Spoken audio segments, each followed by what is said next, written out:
for those first 3 years, right? There's like the way that they are hardwired for 3-ish years is deep connection, right? Yeah. That's what it's all about. And they are really focused on the parent or the caregiver and developing that relationship and understanding how the world works through relationship. And I really feel like that is the deep foundation for all of us. And when I see adult clients in my practice, sometimes they'll come in and they'll share these pieces that happen very early that are impacting their lives and their relationships now as adults. And sometimes these people are in their 60s, right? Mhm. So this is a long foundation. It's a long time to have that foundation. Hi, conscious parents. It's Carrie here, and I am here with a little info about raising our mindful kids. I've got some tips and tricks about breaking free of the box and becoming who you are and teaching your kids how to do that along the way. Join us. Hi there, and welcome back. It's Carrie here, and I have a treat for you guys today. I am so excited to connect with Dr. Stephanie Dueger, who is an author, educator, parent coach, and psychotherapist. She is passionate about helping expectant and new parents and their little ones up to age 5 develop healthy, secure, nourishing family relationships. I love her name for her book, Prepared for Parenthood. I'm so excited. I thought I was prepared for parenthood, but I read What to Expect When You're Expecting. Oh my gosh, it just unleashed all of the anxiety and nerves about everything that could go wrong. Yeah, thanks so much for having me, Carrie. Yeah, my husband and I were a little older when we had our first child, and I'd spent most of my adult years working with kids and families. And I remember when I used to be a school teacher, one of the parents coming in and saying, "Do you have kids?" And at that time, I didn't. I was in my early 20s. And Yeah. she said, "Oh, you, like, you don't get it," essentially. And I was a little Yeah. offended by that. I was like, "Oh, I've been studying child development and doing all this stuff and working with kids for such a long time. Yeah. I understand some things." And then both my husband and I, despite years of working in the field and being therapists and all that, entered parenthood. I'm a total avid reader, and I read all those books, the What to Expect, the all of the things, and I was so humbled by becoming a parent. It was really a lot, more challenging, I think, than I had expected, maybe because we were on the older side and had had years of having a career, and it was just humbling to be like, "Okay, you're fully in charge 24/7 of this little fully Yes. dependent little human," and it wasn't easy. Breastfeeding wasn't easy, not sleeping wasn't easy. She was a little colicky, and that wasn't easy, and it was so eye-opening for me, and so once I got through that and our second child and loved, loved, loved having them both and bringing them into the world, and was really realistic about the challenges of it for us, and I know everyone's experience is a little different, but I felt like the parents who were coming to me as a therapist and saying, "Nobody told me it was gonna be so hard," right? You have the baby shower and the cute little onesies and the booties, and it's all gonna be amazing and fun, and oh my gosh, it's incredible. And yes, that's all true.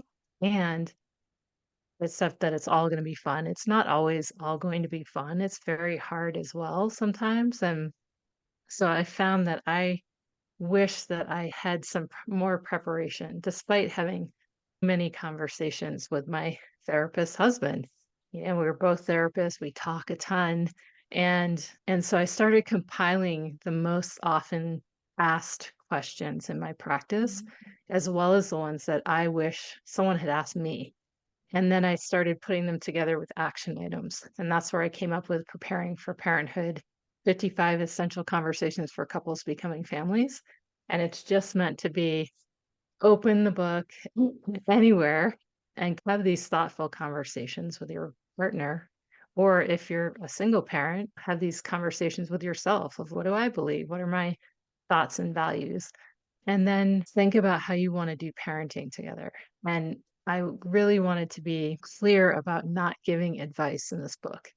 So it was more about my understanding that people do it differently everywhere, right? I have my own perspective of being in the world, and it's very different from many people in the world. Yeah. And my culture is different, and my background is different, my childhood is different. So everybody comes into parenthood with these backgrounds, and I just wanted to pose questions and then let people go from there based on their own world perspective. So that's how this was born. I love it so much. I remember when I was getting ready to have my first, we took a class at the hospital and they went over everything that could go wrong in labor and delivery. And it was like that was the only thing that we talked about there was what could go wrong in that moment. And it was like the negative pieces too. It wasn't like, here, try this technique to help you through this part. Try this piece to help you with when that doesn't work. There wasn't any positive pieces to it. It was all of this doom and gloom that they were putting on us. So during that labor and delivery, there was a piece that was a little bit harder. It was harder for us. And I just finally was like, okay, I need the epidural, Dan. I can't think about, oh, husband, I can't think about what to do next. But my friend that had two kids in my second pregnancy, when I was pregnant, she said, you need to go to this doula. You need to take this class. Go try and understand these pieces. And we went and she gave us all of these tools for the labor and delivery. And she worked on the connection between my husband and I. And I was so empowered. I had a mother's blessing before I had her too. So it was like a week before. We didn't know she was coming a month early. So we thought we had time, but it was a week before she came. We had this mother's blessing where I had all of these powerful women that came into my house. We had this beautiful ceremony where they blessed me and they each said a mindful blessing for me and put a bead on a necklace. And then as soon as my water broke, she was a month early, so I was starting to feel that fear.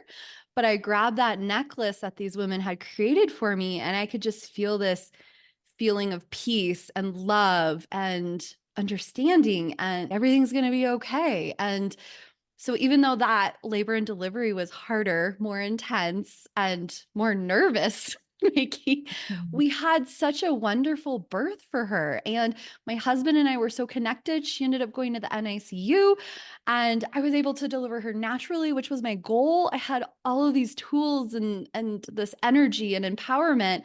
I grabbed my IV bag and walked down into the NICU and was like, I'm ready to nurse her. My husband's, you're walking around? What is this? And he was even empowered. He talked to the NICU nurse and said, right after she was born, it's really important my wife nurse her. It's very important to her and for our baby and to me. And so they brought her in and I got to nurse her right away and have that skin to skin contact that I wanted. And so he was empowered too. All of us were just connected. And so I truly love what you're doing for all of these parents and not thinking on the fear, not thinking of the things that could go wrong, but empowering people and having these conversations early on that we need to have. So I was going to ask you, I was drawn when you were telling your story. Do you feel like there's a piece that you have found for moms in finding our voices? Yeah, I love that question. And I love the stories that you shared about your different birth and the mother's blessing that you did. We did those as well, and so Right. empowering. And I we ended up having two home births. That was the way that Wow. we chose to do things. And fortunately, I was able to do both of those fully at home without needing to be transported. And I Nice. know that's not a reality for a lot of people. I wanted to show you, I'm not sure if I don't want to make this tip over, but we made belly casts. I'm gonna tip it Oh, up, see if you can oh, see the I belly can see the casts. wow, those are There's one for beautiful. each of her. And my women friends helped me decorate them. So it was very sweet. And in terms of your question around finding your voice as a birthing parent, and meaning the whole couple needs to find their Mhm. voice, but especially whoever's giving birth. I just think it's so important in this day and age where we're living in an information age, and you can pretty much Google anything that you want, Yep. and maybe you'll get some great information and maybe you won't. Yep. But I feel like it's too easy to get that information. And so we're used to being spoon fed a little bit. I think a lot of times this is how it's going to go. Everybody gives birth this way. A third of women are going to end up having a C-section in this country, and that's still the statistic, higher in some places. And a lot of times that may not need to happen, right? There are a lot of times when it does need to happen, and we're grateful to have those options. They save Mhm. lives. Yep. But also sometimes it takes really understanding birth, right? It's like a real understanding of your body. And again, it's different for everybody. Everyone's birth is different. Every baby comes into the world in a different way. And so there's no like better or worse around this. We want healthy Yep. mamas, healthy babies. Yep. But if you can find your voice and at least ask questions, right? So if someone says, okay, you need to do X in your birth, at least be able to ask questions or have somebody there to advocate for you around asking those questions. Like, why does this need to happen? Is there any other way? If not, like what's the protocol here? What's going to happen? Being educated around it and also understanding how the body works in birth and how the baby moves through the birth canal if that's the way the baby comes up. I think is super empowering for birthing parents and helpful for the partner as well. So they might they might be a man, but they should have an idea of what happens in birth, right? And so that they can advocate for their partner who's giving birth. Um, of, hey, have we tried this? Have we tried a different position? And instead of just going the fear route, which is the general way that a lot of people are conditioned into thinking birth is going to be scary and it's going to hurt a lot and it's going to be all of these things.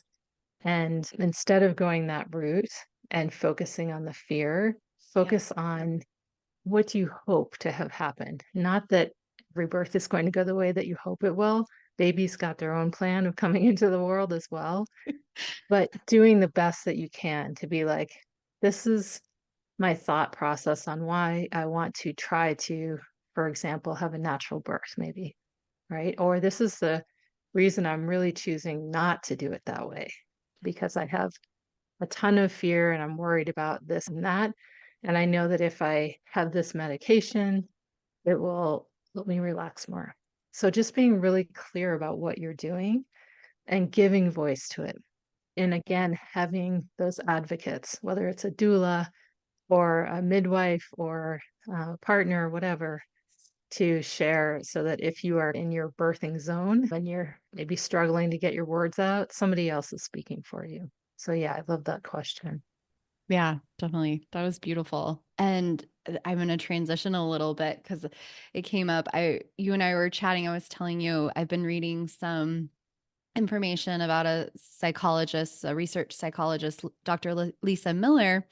And it was interesting because she had mentioned that our kids, with the research she's finding, our kids are born connected with nature and seeking a connection and an understanding of our world. So they're born open to this, I believe, this spiritual piece of understanding who we are and finding this connection with nature. And you had mentioned that your husband and you both started out as wilderness therapists, and you shared how important your connection is to the wild. And I would love to know, like, how do you believe these two places, like a healthy birth and a healthy earth, are connected? I love that. Yeah, yeah, I really do believe that the way that we are bringing new humans into the world impacts not just us as a human race, but all the beings on the earth, right? All the animal and plant beings and the earth itself, right? These are all living creatures, and what we do impacts others, right? Yeah. And whether it's being thoughtful about recycling or composting or what you eat or whatever it is, knowing why you do that and why you're making those choices and making sure you're making the right choices for you and your family, whatever your values are. And my kind of mission is to help support people to bring in these little conscious humans who are coming into the world Yeah. in a very different world than the world that you or I came into, keeps evolving and changing.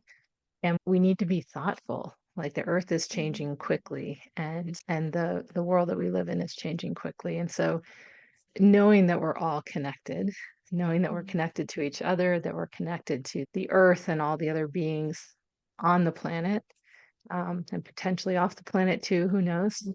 But like having a sense of that and making choices from that place. So for our family, we are very nature-based people. And I grew up like on Sundays we would go for hikes or go to the ocean or Yeah. that was our thing that we did.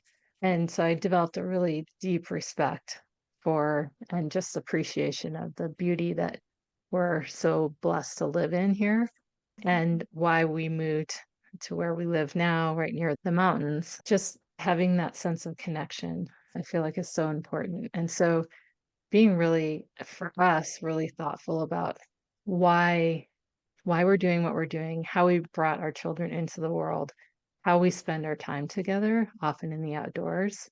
A little less now that our kids are teenagers and they're doing their own things a lot, but it has been a really important piece for us. And so for us, that's our spiritual bent. And it's been fascinating because I think I've spoken with people a lot on my podcast about those early times of little ones in Yeah. utero or after they've just been born up to about age 2 or 3, when they still have some connection to wherever they came from before and Yep. have whatever thoughts you want around what that looks like. But I always remember one experience. We had an older dog who her time had come and we needed to say goodbye to her. And at that point, our youngest was just under 2 years old. And so the vet came to our house and we were saying goodbye. And once she passed, the our little one who was sitting kind of playing by herself a little bit in the corner stopped and looked up and waved and she said, "Bye-bye." And we Mhm. just were like, oh, like she saw something. She saw our dog's Wow. spirit or whatever leave the body. And it was like it was such a beautiful thing and kind of awe-inspiring. It was like, they really are connected to something else in a way that I think once our brains get more and more developed and more connected up here, we Mhm. sometimes lose touch with that, I think. Like has to be a practice to bring it back in, whereas they're, I think, just more naturally connected. Yes. Yeah, I totally believe that. I love that so much. My son also had similar things when he was small and would see grandparents that he had met when he was a baby. But so that was really cool that had passed over and he Mhm. would still connected and would see them. It's interesting because, yeah, it is when they're really young. He was 2, I think, when that happened. But yeah, I love when we're giving them these foundations and these pieces that are helping them to stay connected and to stay having those tools to also ground themselves. For instance, my son in the area, we also live in the same area as you, which is really cool. So we have that access to nature. And although sometimes on a Saturday morning, it can be a struggle to get my sensitive kiddos in their hiking boots and out the door when they just want to like stay inside, stay hibernating, doing their Legos or whatever they're doing that morning. Mhm. Once we're out there, my son always he'll raise his hands up and be like, I love this place. And you can just see him get so enthralled with it. My daughter, more so when we're walking down the hill than up. But That's fair. yeah, she's always asking to just keep going downhill. And my husband's, let's just flip the earth for you. sissy, but yeah, so I love that connection. And my son, it's been really empowering for him. We found Cub Scouts to be something really special for his heart and connecting with nature in that way. His favorite thing is getting out and doing the overnight campouts and having friends there and getting to look at the stars and learn how to pitch his tent. And it's been really amazing for him. So I love having that piece. And where we live, it's a big thing in our community. So we're really lucky to have that. So I would Yeah. encourage people to check that out. It's been so amazing for our kids and they really love it. But I was going to ask you, shifting again. So you mentioned that there's this foundation of our lives as human beings we lay down from pre-conception to the first 3-ish years. It's interesting. I'm curious about the 3-ish years. If we hope to be conscious parents and raise conscious children, what do you think are some important things that we can do to support this hope? Mm. Yeah. So my view is if we are consciously choosing to have children, and I know some people just end up having kids and they weren't really planning on it. So this Mm, is more about being really thoughtful around, yes, we're planning around this. This is what we're trying to do. This is what we want to do. mhm, You're preparing your body, mind, spirit, all of that, mentally, physically, emotionally, probably spiritually as well, to be a home for this little one to grow in and birth this little one and nurture this little one. And then they're really in your orbit for those first 3 years, right? There's like the way that they are hardwired for 3-ish years is deep connection, right? yeah. That's what it's all about. And they are really focused on the parent or the caregiver and developing that relationship and understanding how the world works through relationship. And I really feel like that is the deep foundation for all of us. And when I see adult clients in my practice, sometimes they'll come in and they'll share these pieces that happen very early that are impacting their lives and their relationships now as adults. And sometimes these people are in their 60s, right? Mhm, So this is a long foundation. It's a long time to have that foundation. And so really getting clear and conscious about how we're doing that with our own little ones. And mhm, I feel in order to best support our little ones, we also have to best support ourselves. And that looks different for everybody. So for me, from a psychotherapy background, from as a psychologist, it's like yeah. doing your own work, doing your own deep work, like really finding those places that are hard for you. Oh, I hate conflict, or oh, this is really challenging when my child has a meltdown. Find those places and dig in, right? Figure out why is this so hard for me? What is getting triggered? What is this bringing up for me? And then working with whoever it is, like a professional or maybe your partner or a friend or a clergy person or whoever to help heal those wounds. And for me, given my background at training, that's where I go. But also, there's like the other pieces of nurturing, right? There's the self care pieces that extend beyond digging into your own background, your psychological past. But it's like really taking deep care of yourself and really having enough support, right? So if you have more support, you are likely to do better. It's just how we are Mhm, wired as human beings. And so when we surround ourselves with other people who, for example, are having children at the same time and going through some of the similar challenges that we might be going through, that can be really helpful, mm, right? It can also highlight, like, hey, I'm not alone, yep. or it can offer us a place to offer support to somebody else, maybe of, oh, I'm actually doing pretty well, and this person seems to be really struggling. How can I help support them? Yep. So it Yep. builds community. So I really feel like those are the best ways because all of that helps. And again, here's my lens. All of that helps with attachment and bonding. So the attachment is the connection the child has to the parent or caregiver, and bonding is the opposite way. We don't get that from our children, where our job is to give that as the adults, but there's a bonding that can happen. And if you're struggling with that bonding for whatever reason, getting support around that, I feel is super helpful and important so Mm. that everybody can have the best family experience. Okay, I love that so much. I had an episode that worked on inner child healing with Catherine DeMonte, and I'm going to have to match you guys up. I had a follow-up question for you. When I had my daughter, there was 3 months where she wouldn't sleep or nap in her little bassinet, and I had to have her strapped to me in a baby wrap, and that was the only way she would nap. And so I realized there's some healing that I needed and that she needed. I realized there was a grief piece because I had this grief about not having the labor and delivery that I had prepared for. And then I had this healing that I did, and I had studied Reiki. So I would do Reiki on her when she was asleep on me, and I would do Reiki on myself about you're safe, I'm safe. It's okay that you came early. It's okay to sleep in your bassinet. I'm okay. You don't need to be healing me, little one. And I'm giving you strength to sleep on your own. And I found even so that really helped. Then she could sleep on her own. We got to that point. But I've also found like with the pandemic times, I was reading some research about some of the social and emotional development pieces for kiddos and how like the caseloads for speech therapy were so high after 2020 and just the stress that was put on these kids systems.